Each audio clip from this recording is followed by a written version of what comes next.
What's up guys? Good morning. Ito yung mga gamot natin nga para doon sa ating sakit. Kasi ang sakit ko guys, yung sa atay, sa inom yun.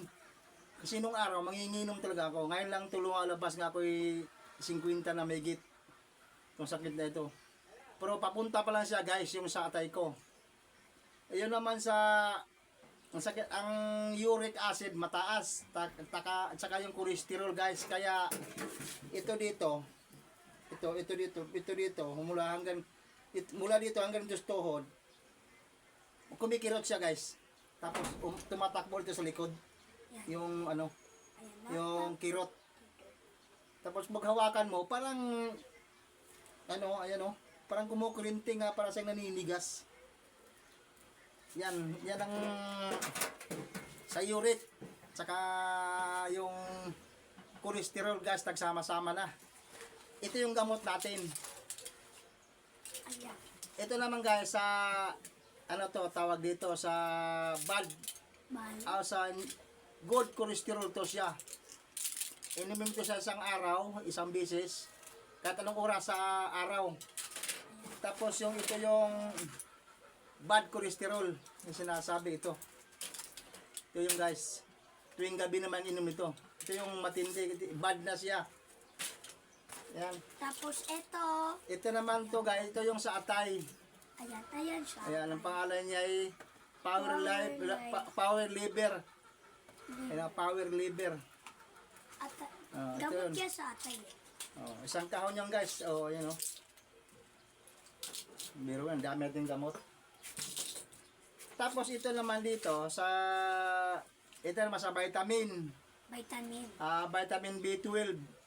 Dami, no? Tapos pag sumakit na talaga masyado guys, banatan mo siya ng Mipinamic. Yan. Tapos ito sa Candesartan. Maintenance naman din sa dugo. Kasi ang dugo natin medyo mataas ang kunti. Ito naman guys, isang piraso na lang. Ayan, isang piraso na titira. Ito yung unang Lunas nga iniinom ko habang ako hindi pa na Magic 12. Wala pang resulta ng Magic 12. Ito yung binigyan ng doktor para pang kalma sa manhead saka sa kirot. Ito. Ayan na, ito na guys, yan. Ito, wala na ito. Kasi 5 years lang itong inumin. Ito na yung lumalabas nga result sa sa ating Magic 12. Kaya guys, ako ang edad ko 59 na. Yung mga bata pa dyan, sa bagay wala mang maniwala sa akin eh. Kasi yung mga bata, matitigas na lang ang ulo ngayon. Lalo yung mga kasama ko sa trabaho. Titigas ang mga ulo. Hindi mo matigas ang ulo. Siyempre, ang pag-inom kasi, kasiyahan yan eh. Kaya, laylo lang muna. Kung iinom, isang linggo, isang beses, ganun.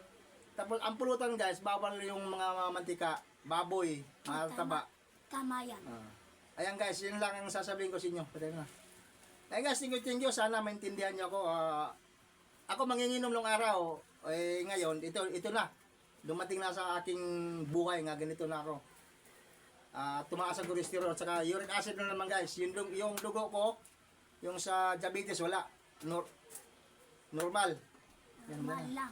Ay guys, thank you na sana kukuha kayo ng aral sa akin. Pag-iinom, okay lang yun, pero huwag yung gawing career. Ang pulutan, dandahan sa pulutan. Yun, yung mga matataba, mga mantika.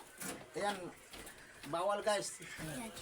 Thank you guys. Bye-bye. Thank you.